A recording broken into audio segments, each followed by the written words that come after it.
start recording. Just a little bit about what you are about to experience. We've got two parts of this. One is the state of the school. We thought we would spare you another evening of Zooming and put this all together as one. As soon as I am done, you're going to hear from two of our fifth grade teachers who are the heroes of our school, literally putting their life on the lines for our kids. So brace yourselves, because that's the best part of this. We go through this every year. Those of you who've been with us for a while, you know our vision is our students. Courageous, compassionate leaders, that's what we're trying to create from preschool through 8th grade, or if your child decides that we are a jumping off point for somewhere else. Leadership is not just the front of the bow, pointing their finger, allowing people to hear the loudest voice. It's really about understanding who they are and looking at their differences and what they're good at. And that, what makes them different and what they're good at, makes them a leader. And so we try to drill that in, especially as they enter into the middle school years in 5th grade. And understanding that that's part of what makes us different. Respecting that diversity and having it grounded in faith is all about what our students are trying to accomplish as they come through grade after grade and year after year. Our mission is embodied by our teachers who you're going to hear from. They're the ones who inspire the learning in every single aspect of the day.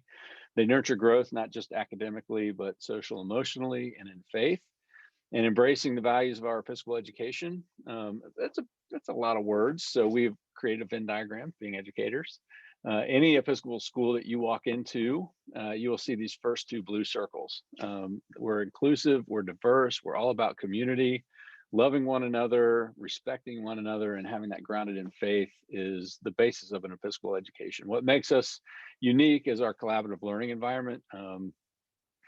Melissa and Sarah meet with each other every single day, collaborating within one another, and that sort of spreads into the learning environment, and the kids create that. So being able to share with one another, creating an atmosphere where academic excellence is what we're all about. People have always asked, when are we going to create a high school, or are we going to grow into a high school? The answer is no.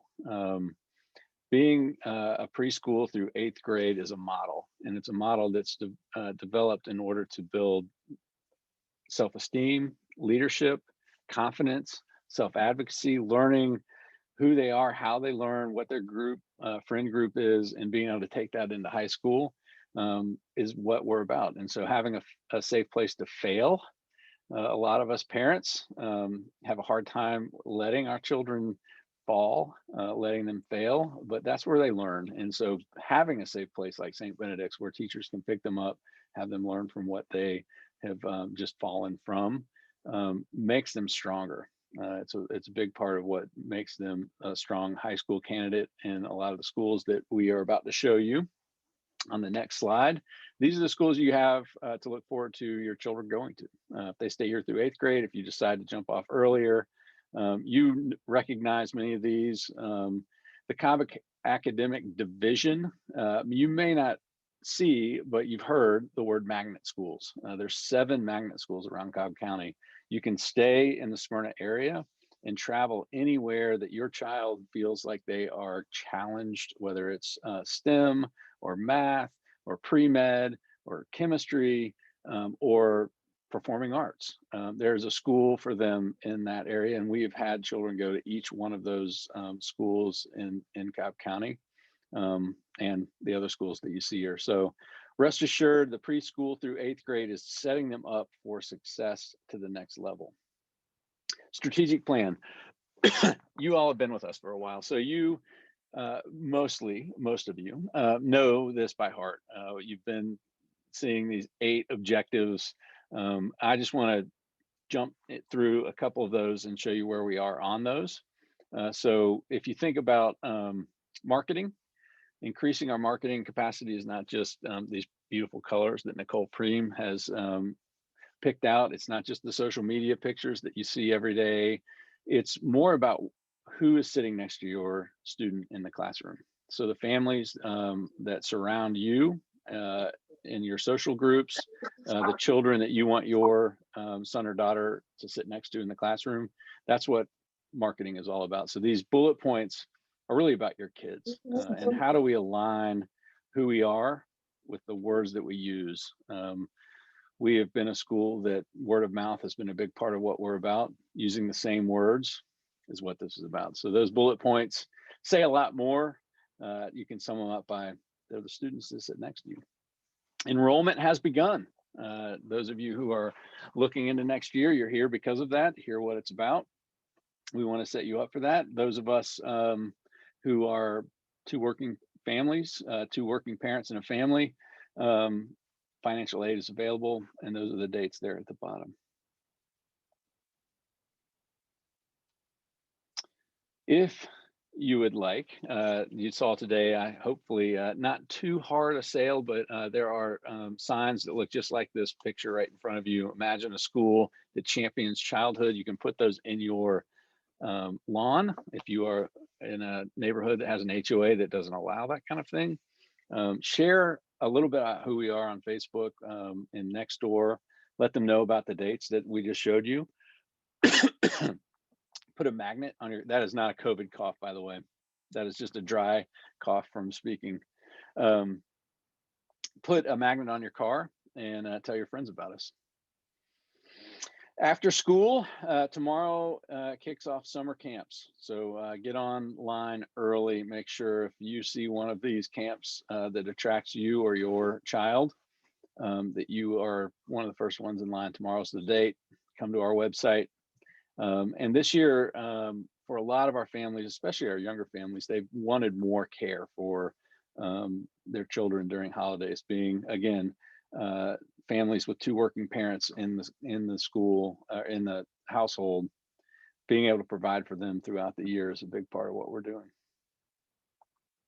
Fundraising, not a popular topic for a lot of us, but it's a necessity. So your tuition only goes so far. The last 3%, which doesn't seem like much, but if you think about some of the programs that we offer, some of the things that make us unique, this is where it goes. So technology, professional development for our teachers, integrating Spanish programs, enriching any of the programs that you see, that's a big part of it.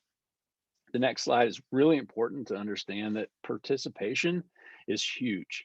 That we have 80+% parent participation has enabled us to do a lot of things. One of the things that we've been doing with the funds this year, and we have promised to do, is to increase our diversity and inclusion program. We're doing that in a very specific way through curriculum. The rubber hits the road for learning. For all of us who have ever learned anything, Pollyanna has created a curriculum that enriches what we already have in the classroom. And so increasing racial literacy from preschool all the way to 8th grade is a big part of what this is doing. And then also understanding who we are as a community. So our intercultural development inventory is being led by Dr. Tiffany Russell, who's one of our parents. And she is going to make sure as we take this inventory, understanding how accepting or unaccepting we are, and then providing tools to increase not just our racial literacy, but increasing our acceptance of others. Making sure that when we look around and we see who's at the table, that every voice is being heard. And if there's not somebody at the table that needs to be heard, that we include those folks. Big news, STEAM. That's one of our big objectives. We've been talking about for years. You all know that science, technology, engineering, art, and math is what that means, but what it really is about integrating our curriculum. Angela has been on board for 2 years now and is chomping at the bit. And we have given this resources because of the participation that you all were able to give to the Acorn Fund. Outside Community Foundation saw what we were doing, understood that we're doing all we can. Two working families in a household, being able to do what they can and participating at 80%.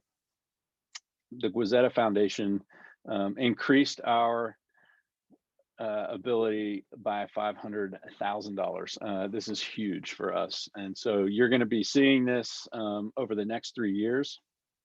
This next slide is a deliverable. of what we're doing. The first piece of this is hiring a specialist to oversee this whole thing from pre-K all the way up. So if you have siblings who are younger, you're going to start seeing that. If you've had a second grader go through St. Benedict's, you have been seeing our coding program. Now that you're moving into the 5th grade, there's going to be a STEAM room for them in the science room. So we're really looking forward to bringing this to fruition, and hiring is the next big piece of this. So thank you all for all that you've done to make that happen. A lot of my head of school friends have stopped just about everything in their strategic plan. One of the things that we were able to do is increase our footprint. St. Benedict's is now not just the main campus and the South Campus, but we're the hive. This building, as you know, opened up for your children this year. Hopefully you've enjoyed it. Those of you who have been online, you have been able to see it. This is an overview of where we're at. Number 1 was the campus you drove on last year. Number 2, you are driving on every day this year. Number 3 will be next year with our South Campus. And then at the very top of this picture, we have put that on hold. That was always plan A, 4.5 acres up there that we were trying to zone. And when we realized COVID hit and we could expand our footprint, we went for it. So plan B in this next slide really shows the same initiatives that we were going to do with the land across the street. Again, it's on hold. It doesn't mean we are not going for it, but I wanted you all to see that we do have a plan if we need to move the middle school onto the main campus if needed. That pink red middle school building is actually 15 classrooms, including a STEM room and sort of an activity room slash cafeteria, the big square in the middle. That will sustain us for many years if we maintain 4 sections, so 5th through 8th of 3 classrooms per section, 15 classrooms.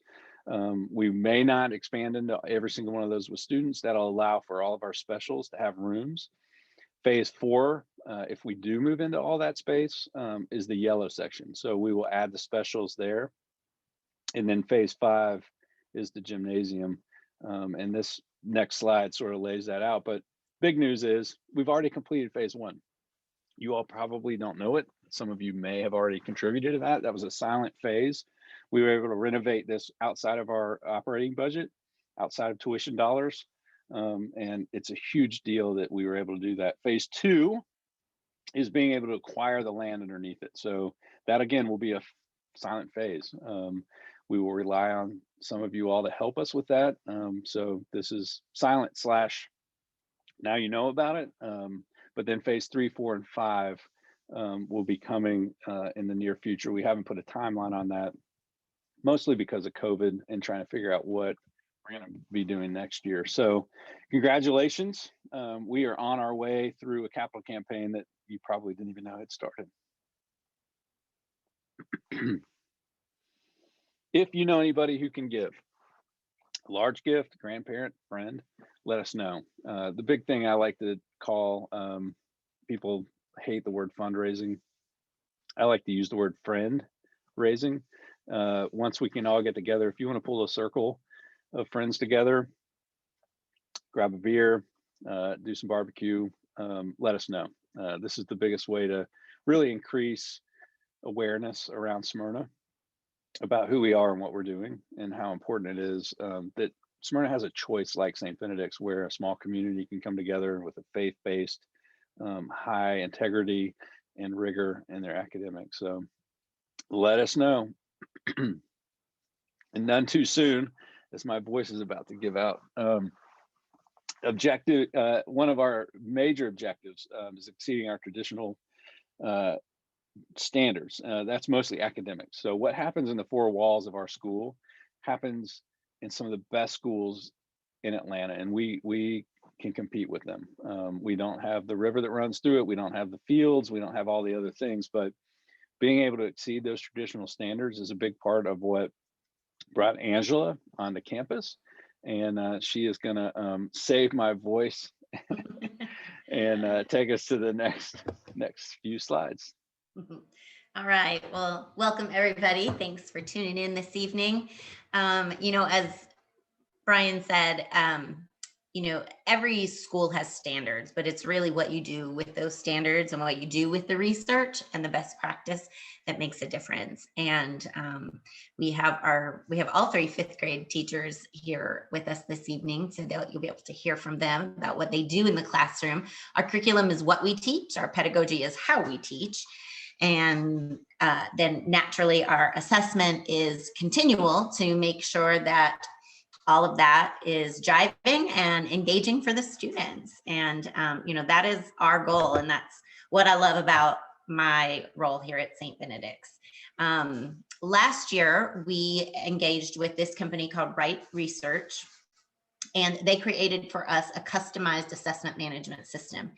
And that is just an internal database that we use, as administrators and leadership to continually measure our school progress. And, really what makes sense to you all is the ERB data that we have. I mean, that is certainly where it is housed. We're able to then manipulate it within that database and look at trends and make decisions based on, what we're seeing from that. But naturally, any type of assessment is just that. It is a snapshot of that moment in time for your child.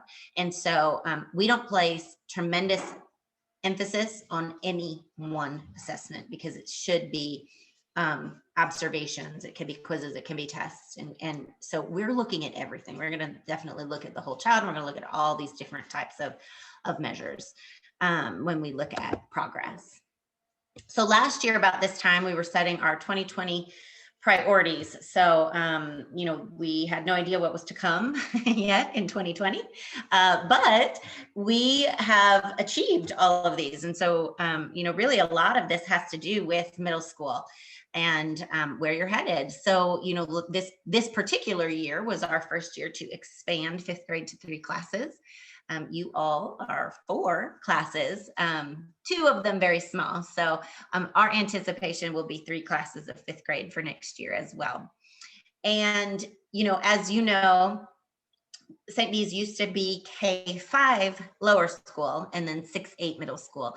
And when I came last year and I watched just the dynamic of fifth grade with the 6 through 8, I really wanted to emphasize middle school culture because it is such a unique building, South Campus. We're not divided by narrow hallways by any means, right? Our classrooms are all around, and we have the commons. And when we do our announcements in the morning, I mean, if it's a funny joke or if there's a competition, you can hear every classroom shouting and cheering and laughing. And so we really wanted to be able to have our fifth graders feel part of that middle school culture. And so we have met with great success with that this year.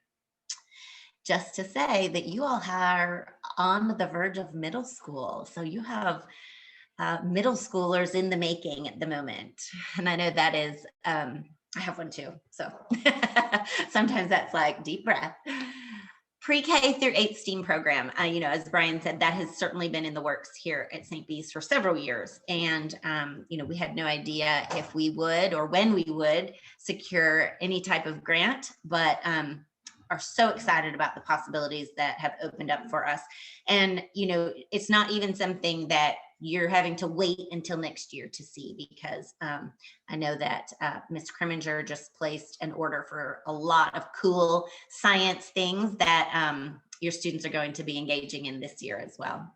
And then faculty retention and growth. And, professional growth and professional development has always been a passion of mine, to make sure that our teachers are, like I said, continuing to research and stay on top of best practices. And it keeps us all sharp, and we all share, everything that we have learned. And so we have all engaged in, quite a bit of professional growth with, offering dual learning platforms with remote learning and in person, taking our fifth graders to one-to-one technology and moving to Google Classroom. And so, we're going to talk a little bit more about that in just a moment. who's ready for fifth grade? Who's ready for middle school? I can guarantee you, had I gone into the Hive today to ask that question, I would have been met with probably 100% yeses. This has been a fantastic year in the Hive, and I'm so glad. We had so many ideas of, what do we do with that space? What grade level kind of gets to go there? And, we had tons of options, tons of ideas. We probably thought about every grade level, and I can't think of a better transition to middle school than to be in the Hive. It has been a fantastic year.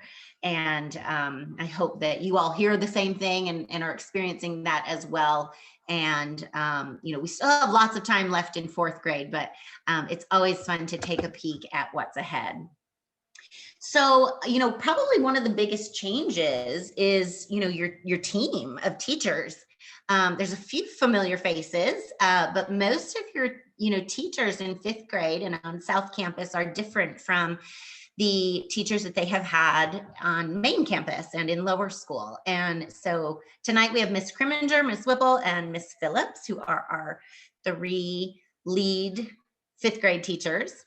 And they teach all of our 4 core classes. And then Mr. Otero, Senor Otero, is our other core teacher, and he's our Spanish teacher for fifth grade. Now we have Senor Otero, and we have Senor Ford for our middle school Spanish teachers. And so they kind of from year to year just look at which grade levels they're going to teach, but they usually will kind of do like an every other year experience.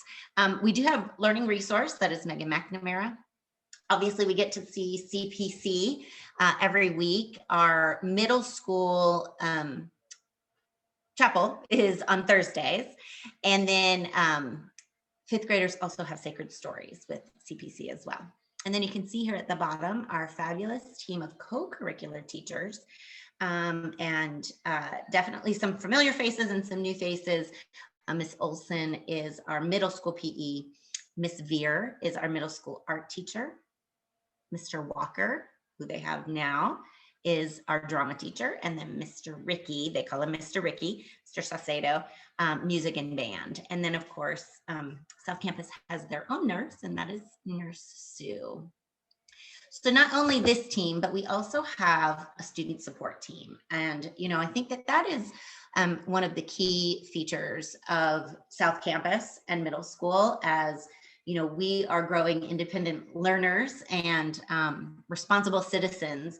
It's a 4-year journey in middle school, but there's so much student support all around them. And Miss Matichak is our middle school dean. And so she is, kind of front and center. I mean, literally, because she's right at the front desk, student support and accountability. And so she's really focused on helping students grow and overcome issues that they might have. I mean, that's part of what middle school is about, right? We're going to make mistakes and we might fail. But how do we bounce back from that? And that's what we're here to do, is to support your children in that. We don't expect them to be perfect by any means.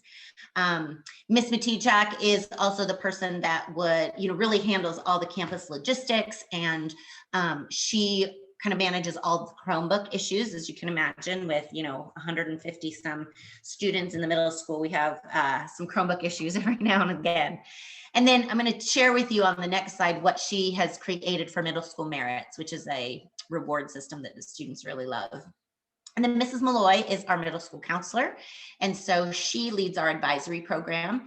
And that happens every Thursday, right before chapel. So from 8 a.m. to 8:30 every week, they meet with their teachers and talk about kind of some social, emotional, maybe some challenges or some things that might be happening within their friend groups, just some great teachable moments. And then she also will push into the classroom at times and do some guidance lessons with the students. So our middle school merits, every middle schooler gets a punch card.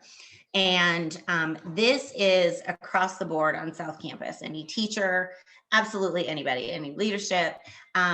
We really want to catch them being good. And it could be, good behavior. It could just be respect. It could be offering to help. And then, of course, the rewards are the exciting part, because if you have 5 punches, you get a full-size candy bar. I mean, we're not looking, this is like Halloween, right? Like you can't just serve the minis, like it has to be full size. And then 10 Punches gets quarterly lunch delivered from, we've had Chick-fil-A, we've had Subway. Last year they did we went to have pizza across the street. So, and then at the end of the year, there'll be a pretty big surprise for some other from those students who have earned the most. So allergies are always accommodated. She always wants me to make sure I say that. But it's all year long, and they always have an opportunity to get another card. And today, I'll share this. One of our fifth graders came down, and I was at the front desk for Crystal, and I had heard her say she had some fifth graders who helped her carry some stuff up to the classrooms, and I heard her say to them, bring your punch card down, and I'll give you a punch for this. And so about 20 minutes later, but I didn't see who those students were because I was in my office. And about 20 minutes later, little girl bounces down and she goes, ta-da, here's my punch card. And so I gave her another punch, and I gave it back to her, and she goes, what did I just get a punch for?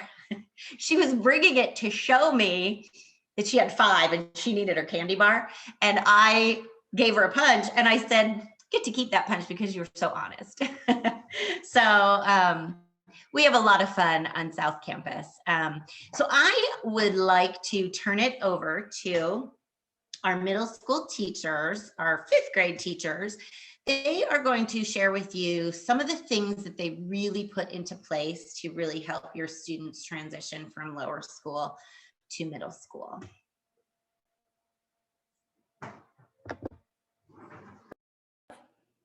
Hi guys, welcome. I'm Melissa Kriminger. One of the things that we do, Angela talked about Google Classroom. So at the very beginning, we kind of put together a how-to guide on, a lot of the information for 5th grade that really kind of spells out what we do in 5th grade. And Google Classroom is one of them. Get the kids acclimated to that as a source where they can check assignments. It also gives them the due dates. It will let them know if something's missing. It will let them know if something's late. We put all of our information within that one platform.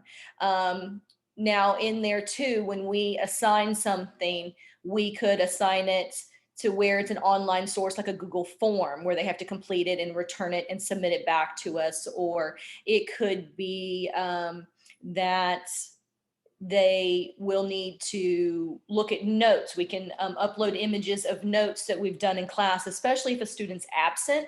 It gives them a way to, okay, even though I'm absent because I had a doctor's appointment, I do know where I can find my work for that day. It's not ooh, I have a free day. So, but that's something that we guide them throughout the year. It's not one thing they walk into the classroom and we expect that to be, that they know how to do this. We teach them. Usually we go through the entire first semester, very lenient. We go through, we guide them, we teach them. We also show them how to use a Google Drive, because Google Classroom can use Google Drive. There we go. 8 o'clock. Take a shower. Okay. Keep moving, Melissa. Let me see who I can find needs to keep going. Okay, I thought maybe it was something on my end. No. You're good. Well, maybe. I don't want to mute you. Okay. So with Google Classroom, we also have Google Drive, where we'll set up folders. Like this year, we had some of our remote students. That's where they would load their information. The 2 places that, because we didn't want them emailing it to us because it would clog up the email and we might lose something. So in the beginning, we had trained them and just guided them in, okay, you'll upload it directly to Google Classroom on the assignment that's listed. So the day that it's assigned, they have a way that they can upload the actual document to the assigned homework or classwork or whatever it is. The second way they have is a folder that's set up that as soon as they drop it into the folder, we know it's there because we can see it. We shared the folder with them. We're the only ones that can see it as the teacher and then as the student. So it's kind of giving them more independence, and then guiding them, also letting them know if they forgot something. But usually if we let the student know, we also have made sure to CC the parent. If we have to send a email, we have things called oops slips when they're in person. It's actually a slip that lets them know that they didn't complete an assignment, or it could be for behavior reasons. The other thing is that we might send a virtual email if it's a remote student. So there's different ways that we help guide them to teach them to become more responsible. One of the other things is our executive functioning folders, which we also call our homework binders. Those are color coded by our classes, our core subjects. And we also have the agenda in there, in which we guide them in how to fill out an agenda, but it's not an agenda by day, it's an agenda by week. We also put when tests are ahead of time, so they can plan out, okay, how many days do I have until my assessment? So they could actually, last week, I gave my students their study guide for their science assessment, which is on Friday. So they've been working on it, breaking it up into manageable pieces, working on it throughout last week and this week. But they also knew that the test was coming this Friday, so they've had time to have that in their agenda and the reminders we give in class. So we make sure that we don't give them these dates in such a short notice. We give them time to where they can plan. If they have a busy day, maybe that's not a day in which they want to try and do all of their study guide. They might want to, if they have 10, 15 minutes, they could do a couple questions and then do some more the next day. If they have tutorial the next day, which we do have some tutorial times built in our schedule, in which that's a time that they can come to, because we all have it at the same time. So if they have a math question, if they're in my homeroom and they have a math question, they'll ask me to go see Miss Whipple. And if some of them in Miss Whipple's class or Miss Phillips' class have a science question, then they'll come and see me. So that way we can work with students or work with students one-on-one if necessary. Sarah, did you want to say anything? Oh, go ahead.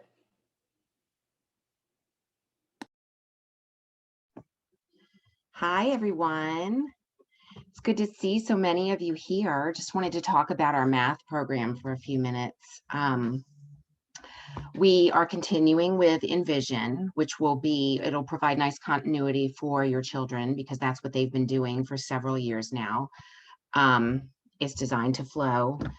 I love this program because it allows for so many opportunities for formal assessment and informal assessment to make sure the children are becoming proficient in what they need for 6th grade and beyond. So it also provides a lot of room to allow for learning accommodations and to allow for differentiated instruction. I have 3 different math classes that I teach each day, and each one is able to be a little different. There's no ability grouping. There's no, there's no one class that's like the high group or anything like that. It's just differentiated on a student by student basis, and it works really well. Another thing I love about this program is that we have a working textbook, it's called, and your students might already have experienced that, but it was new for me, and I just love it because it's like their textbook, but they also write in it. So that provides the perfect opportunity for them to do practice problems in class, take notes, take it home, and it's divided into 2 so that the first half of the year is in one working textbook and the second half of the year is in the other, which allows for a lighter backpack because there's not a big giant hardcover book going home every night. They also have a math notebook. We have a huge emphasis in 5th grade math on self-assessment. They're getting to the age where they're old enough to determine, hey, you know what? I'm really not getting this. I'm getting some of these problems wrong. This isn't making sense. I could really benefit from some one-on-one time with Mrs. Whipple, or some extra practice problems, or I'm going to ask maybe if I could have a re-quiz, things like that. Instead of me always coming to them and saying, hey, you're really not getting this. They are able to determine that on their own and move towards that independence that we're looking for in middle school. And that goes perfectly with the student-led conference that Melissa mentioned, because they're able to speak frankly about their progress, what they think they're doing really well and what they want to get better at. And, I kind of divide the concepts when we're starting each math topic. I like to discuss which ones are beginning concepts, stuff they've never seen before, which concepts are developing, things that they probably saw in 3rd or 4th grade, but we're really going to take it further and really polish our understanding, and then things that I'm going to expect them to be proficient in and that aren't going to be retaught in 6th grade. So now is our chance to be proficient. Like, for example, with the multi-digit multiplication, they're going to be expected to already know how to do that. That's not going to be retaught in 6th grade. So we really spend a lot of time on these areas where we know they need to be proficient. You can see on the screen a list of the topics that we do cover in 5th grade. And like I said, there's different forms of assessment. We like to keep it very predictable as far as their math routine. They always have the same 4 items that they need for class. So no one's ever like, oh, I forgot my book, because they know every day the 4 things they have to have. And it's so cute because when I come rolling in with my cart to their classroom, they've got it all sitting out and they're ready. And some of them will even go as far as to say, yay, math, which makes me very happy. But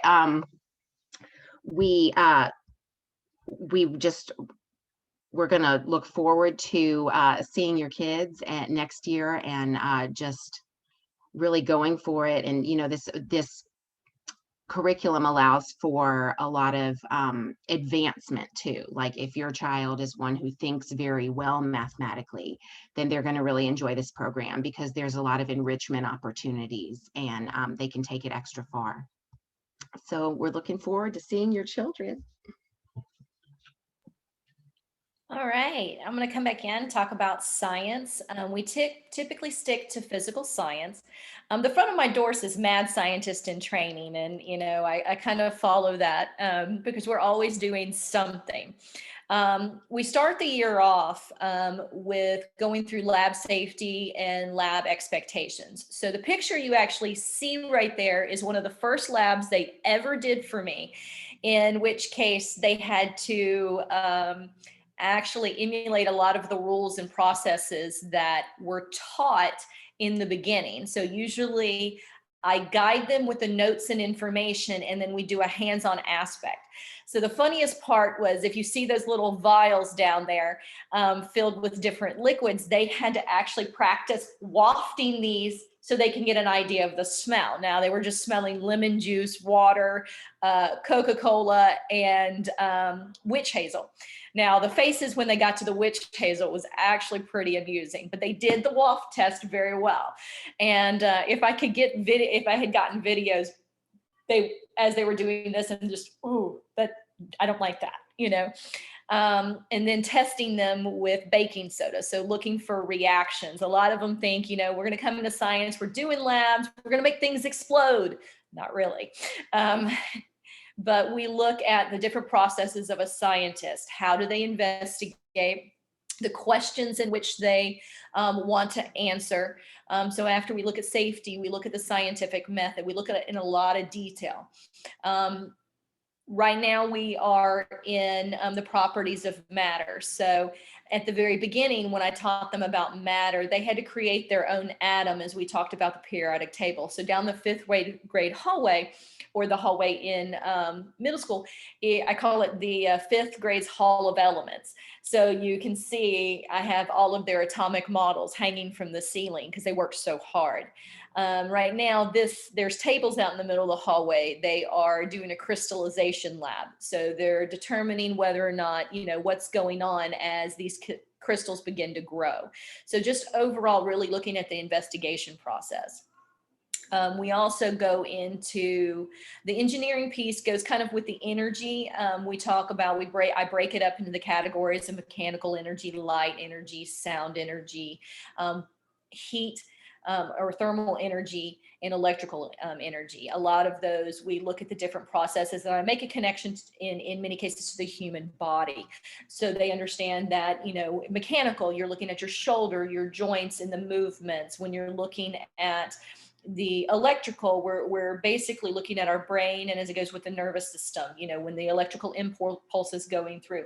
So I make connections to real things in their body, also to things out there, and they build a lot of them.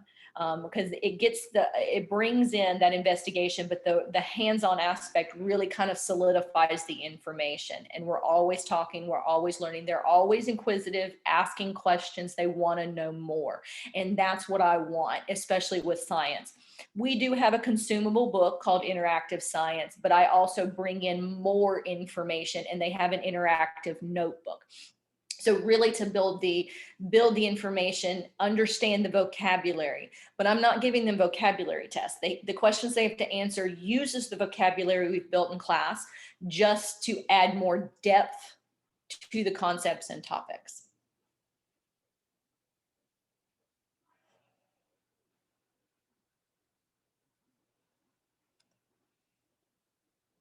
Am I tribute again? With Keep going, um, Melissa. You're yeah. on a roll. Keep going. You got You're on a this. roll. That's right. With English, with our novel studies, we made sure we picked books that were appropriate for fifth graders. So in this case, you'll see the images of Because of Mr. Terup, and you'll also see Wonder. We're currently right now just starting our new novel, which is Holes. Now, our novels are not just in English, we also do novels in social studies, and Ms. Phillips will get to that when we talk about history. One of the things is that we want the kids to get an understanding. So we do vocabulary studies for terms that are used in the book, just to look deeper. But we also want them to get an understanding of the content. And so we have big, deep discussions, and we do little writing projects with it. One of the things at the end of Wonder, we did a dodecahedron project to really kind of pull the information.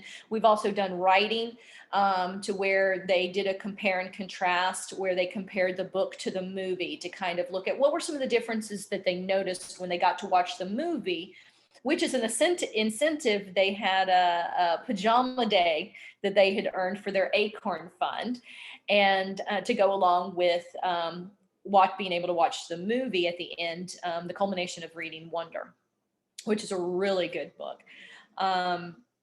One of the things that was during the first semester, we have now started what's called the Tower of Book Challenge, where this is individual, but also a group challenge by homeroom. So the students are competing to see which homeroom can read the most books. I think Miss Whipple's class right now is stomping everybody. I know they, you know, one of the things they have to do in the tower, they can't just say, hey, I finished a book. Can I go ahead and put my book spine up on the bulletin board? They have to fill out a review. So they have to print out the front cover, and then on the other side, they have to give it, you know, anywhere between 1 to 5 stars on how they enjoyed. They have to write a summary. We take those and we put those books up around the bulletin board, so to help get other students interested, saying, oh, I like what that book cover looks like. Let me look at the back. Let's see what it's about. So it is to all draw other students in to reach out beyond what they're always used to reading, whether it's Dog Man, whether it's just the Percy Jackson series by Rick Riordan. They reaching beyond their usual types of books. You know, if they like the realistic fiction, like with Because of Mr. Terup or Wonder, they might want to try something in the different genre of fantasy, or one that might be animals in nature, where the animals are personified as if they act as if they're human. But we also talk to the kids about these different types of genres in fiction and in nonfiction, and broke them into categories so they have an actual checklist so that they can pick. So on the list, they can read up to 40 books. Well, since we started in January, they may or may not get all 40 books by the end of the year, but how many can they get for themselves? And then it adds and helps the entire homeroom.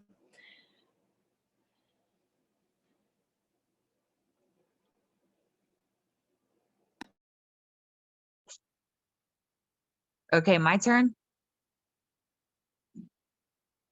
Okay, can you guys hear me?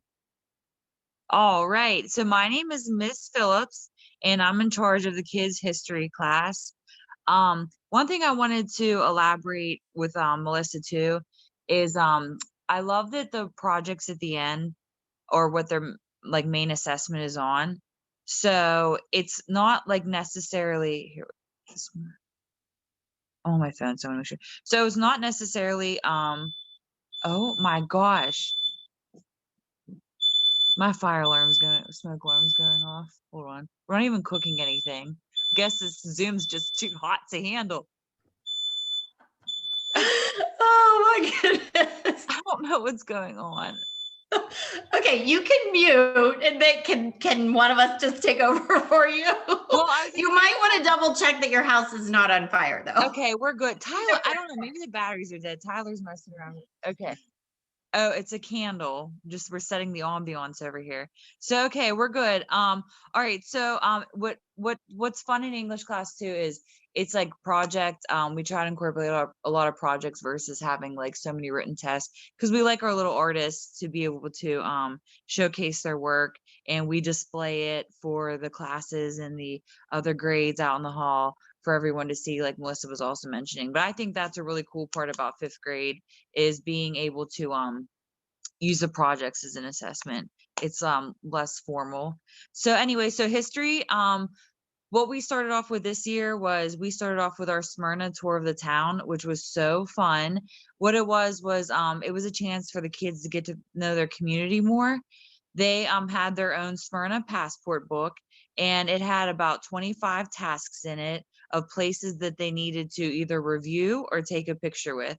I was new to the area, so I was curious to know about the town that I work in and that my kids are residents of.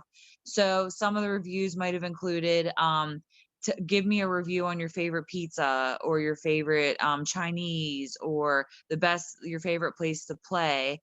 And then the rest of the 15 were all Smyrna landmarks like Taylor Bronner Park, the Mabel House, the Big Chicken in Marietta, places that they had to go to, which was nice because it got them out of the house, especially during COVID. Got them out of the house. They got to spend time with their families or their friends, and they could even work on it together, but they had to get a picture with the landmark.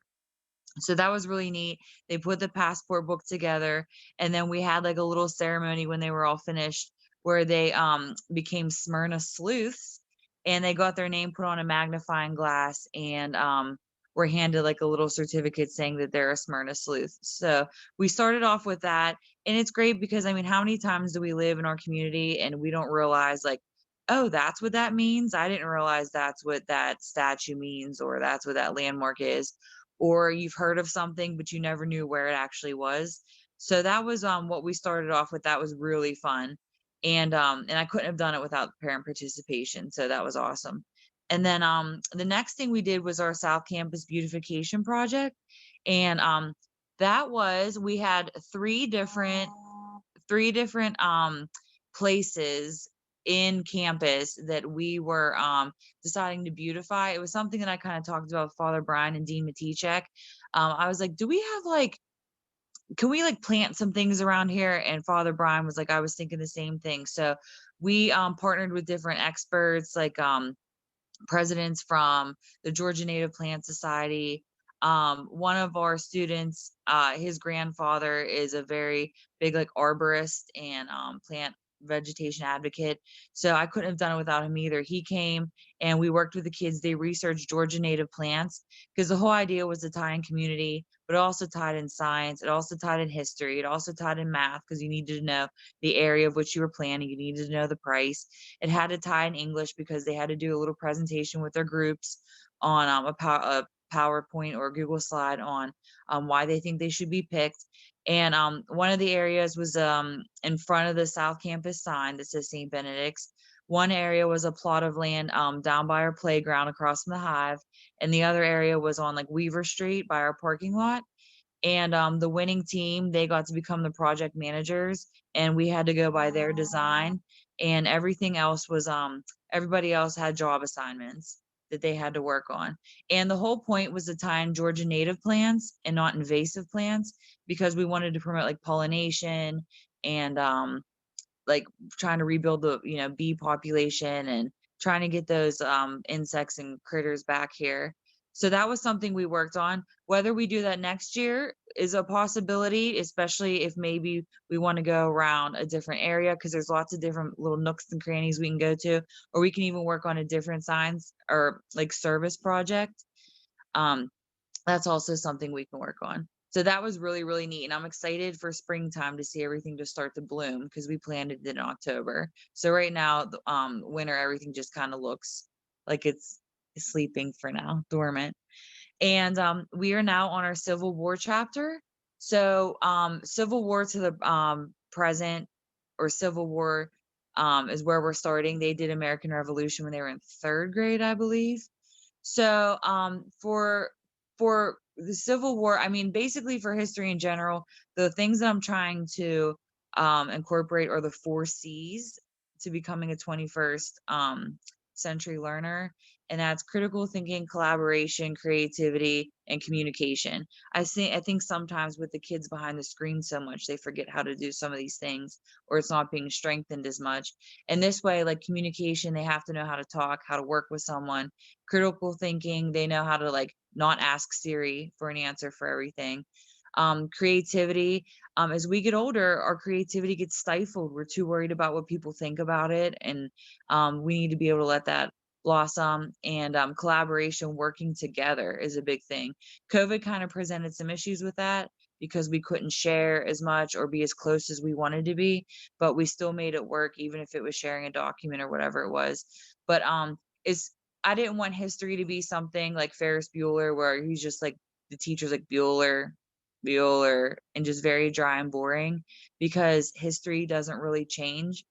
I mean, we can see that history does repeat itself, but it doesn't really change from back then. So we want to make it come alive as much as possible. Like how Sarah says, she loves when her kids get excited about math. So we definitely want our kids to get excited about all of our subjects. So I try to incorporate as many projects as possible, and don't focus so heavily on assessments. Just use them as a way to guide which way I should go with the students. But we definitely like to use as much STEAM as possible, and problem-based learning and project-based learning. And then we're still on the Civil War, because there's a lot to cover, and they just get really excited about it, and they love adding and incorporating their little tidbits of information, which I love to know. And especially for me, coming from the North, I like hearing about what they know about the South. They were teaching me things about, I think it was Kennesaw Mountain, something like that, where there's different landmarks where you walk and you can see even like the different barricades and things. So I thought that was awesome that they made a text to world connection like that. So they're even teaching me some things about the South and their point of view during the Civil War, because I'm just used to the North winning, but it's okay, guys. So, and then we're going to also get into the immigration, the Great Depression. And like Melissa said, we use novels to also kind of just strengthen what they're learning. It just gives them a different perspective, like Which Way Freedom, especially how the language was being used. It was a lot of slang terms just for them to read, but it just gave them a different perception from like a slave's point of view from the Civil War. So that's kind of like what we're getting into with history, but just and topics and how they relate to present day as well.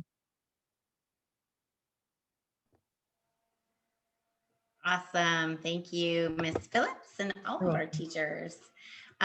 So, your students have had Spanish for many years. Right now they have Senor Garcia, and they are actually in the first of a 2-year Spanish series, if you will, 4th, and then they end this Viva el Español in 5th grade.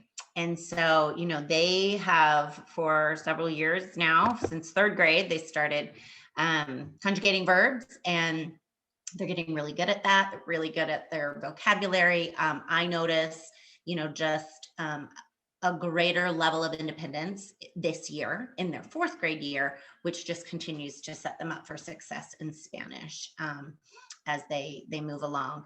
You may say, okay, my child has been taking Spanish since preschool or kindergarten, but I don't hear them talking a lot of Spanish. And that's very normal. And you will hear from our middle school Spanish teachers at the beginning of the year that your students know so much more of this second language than you realize, and actually probably than they realize, but they understand so much. But there's always a silent phase when you are learning a second language.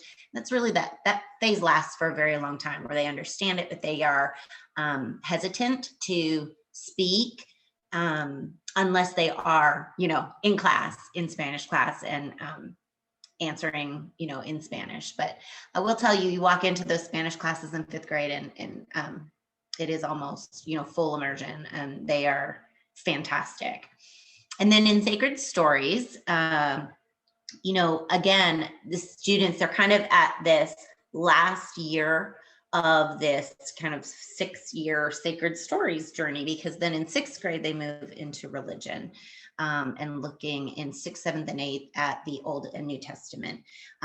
So still with 5th grade, CPC is looking at the fundamentals of the Book of Common Prayer and really helping the students to understand the values of Episcopal Church, but really focusing on that diversity and inclusion and other perspectives of other religions as well. And that's always something that we value and, hold very dear and really encourage in those class discussions. And then our co-curriculars. So this year has been a little different and at the middle school level, because typically our middle schoolers have gotten a chance to choose their fine arts. Now everybody takes PE, but they've been able to choose between, in the past, art, chorus, and band. And drama. Our 5th graders have actually always had drama, and in addition to the fine arts. So, we're not sure exactly what next year will look like with our co-curricular offerings. We will have all of these. We'll certainly have our PE, our art, music, and band, drama. And, our hope is that we would be able to give them exposure to all of them, just as we've done this year. But there's also an opportunity for them to kind of choose a track, right? And that might be for like a semester, they might take art, and then a semester they might take band. What we have found is that at that 5th grade level, it is very exploratory. And some of them really just want to try out. They've never tried an instrument before. This is a really great time to try that. And so, we have a really robust co-curricular program. And they love to showcase what they have learned. And so we had invited our 4th graders to our fall festival, and you probably heard all about it. They were very excited to come over to South Campus because we had it all planned for outside, and the weather and the leaves, and then it rained all day. It was like monsoon. So now, for all of our fall festivals, our winter holidays, and our upcoming spring fling, we have the indoor and the outdoor plan. We had a fantastic time. We weren't able to have our 4th graders come over because we did have to have it all inside the building, but they did get to view all of the videos. And so that's been one benefit, I will say, is everything that we've done this year, we've been able to video and then send that out to a wider audience. And so we will have a spring fling coming up in probably April, and hopefully your current 4th graders, rising 5th graders will get to attend that and see all of the cool performances in music and art and band and dance and drama that our middle schoolers are engaged in right now. So technology, I will tell you that this has honestly been the silver lining in COVID. And, I know last spring, that's what we kept asking our students, look for those silver linings. And, our students we had always been one-to-one technology for 6th through 8th grade. We had shared laptops for 5th grade in the past. And same with, lower school. So with your student having their own Chromebook already, and I have taught them technology for most of the first semester, we have had a fantastic time. I could say I have learned with them because many of them have taught me things. They are experts at Seesaw. And we had thought about in the initial kind of adoption of these platforms, maybe 5th grade would still need to do Seesaw the 5th graders would still need to do Seesaw and then transition in your students are actually already ready for Google Classroom. We went through Seesaw in like 2 weeks, and you've seen their presentations that they've been doing, their science presentations. I am so impressed. And then when I said to them, okay, we're going to do technology each week, what do you want to learn? And I realized, let's set them up for success as 5th graders. Let's start to teach them some of the components of Google Drive. And so they are really well versed in Google Docs and Google Slides already. And they will be ready. Well, they've already asked me, how can we do Google Classroom and as 4th graders? And I said, well, you have to wait until your teachers have that in 5th. So I am really pleased and impressed with the way your students have embraced the technology that we have implemented, and it just continues, next year. So this is a sample 5th grade schedule. And what I did with this doesn't look exactly like our schedule this year. I've really taken kind of a combination of this year and next year, what we're anticipating.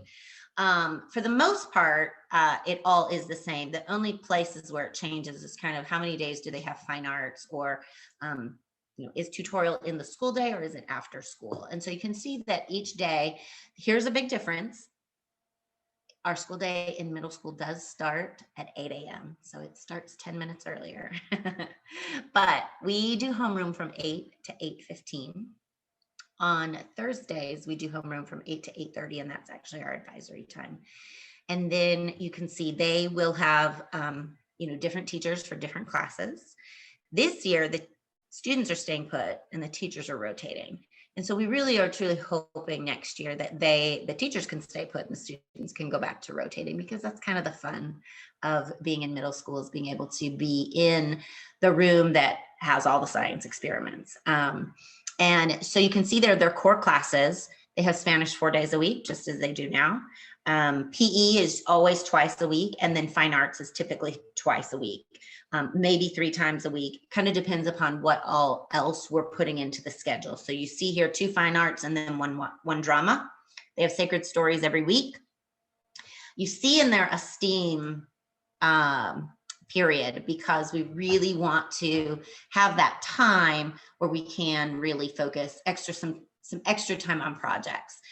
And this year we have pulled our middle school clubs and our tutorial into the school day. So we have found those periods in the school day. Last year, our middle school clubs were lunch clubs, and they were mixed grade levels. And so we'll explore, all of our options before August to determine what that looks like. And then last year, our tutorial was Tuesday, Thursday after school from 3:15 to 3:45, where every teacher in the building was in their room.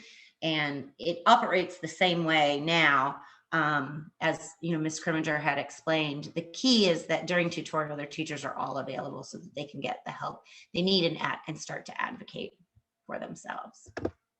So those are definitely all components of the schedule. We'll be able to firm that up more in August. And I know that your students, if they were here last year, they loved Bee Buddies. That was our inaugural year for Bee Buddies. And as last year, as 3rd graders last year, they were paired with 7th graders. Next year, they will be paired. They're the older students, so they'll be paired with 1st graders. So our hope is that we can bring back Bee Buddies next year and be able to travel over to main campus and visit our friends.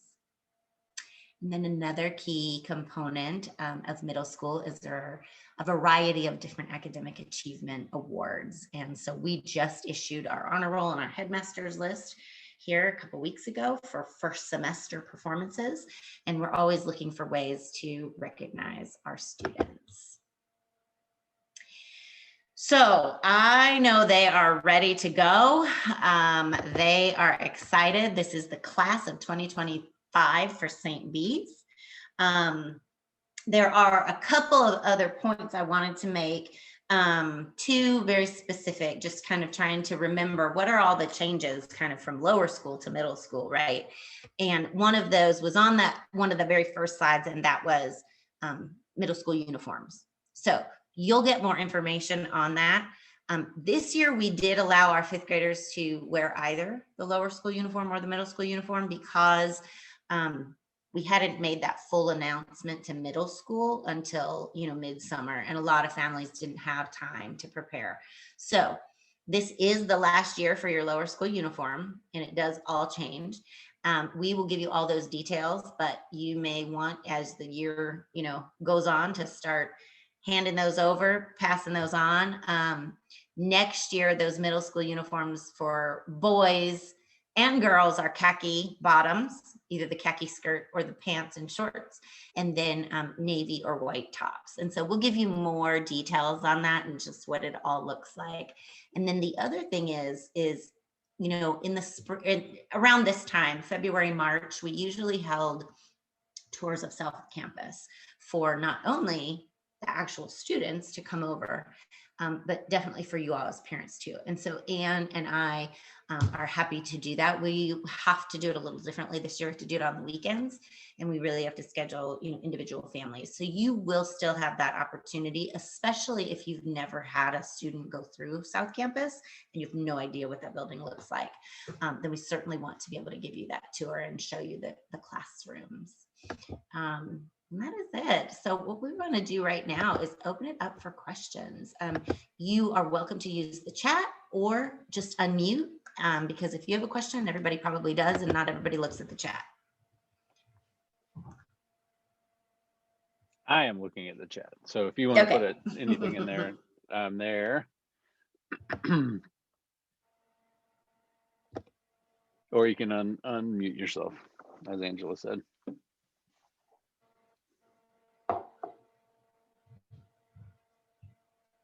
It is 8:30. So if there aren't any other questions, we do appreciate you all coming out, hearing a little bit about what's next. We're on campus anytime, email, phone call. We got 2 messages. What time does school end? Pick up on Monday through Thursday is 3:10, and carpool is open until 3:35. And on Friday it's 2:20.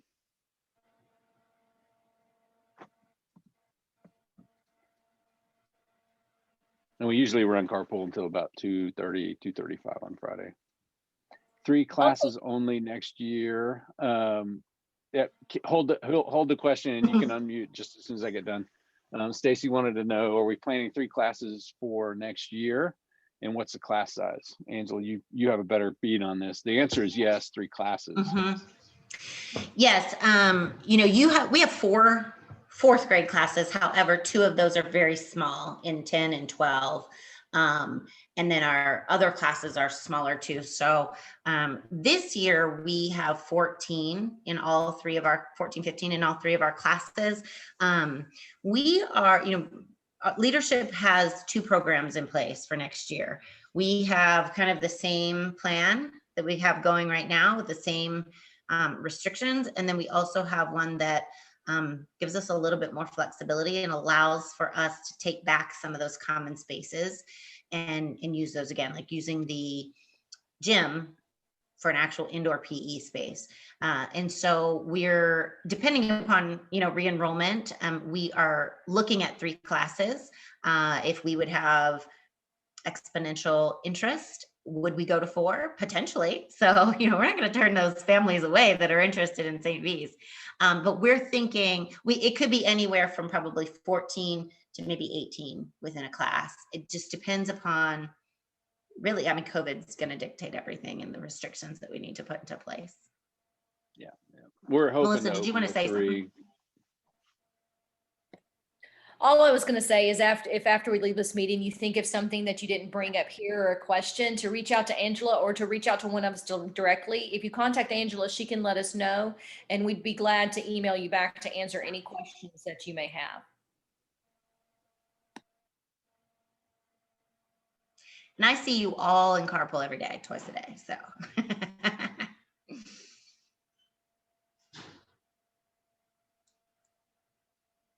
All right.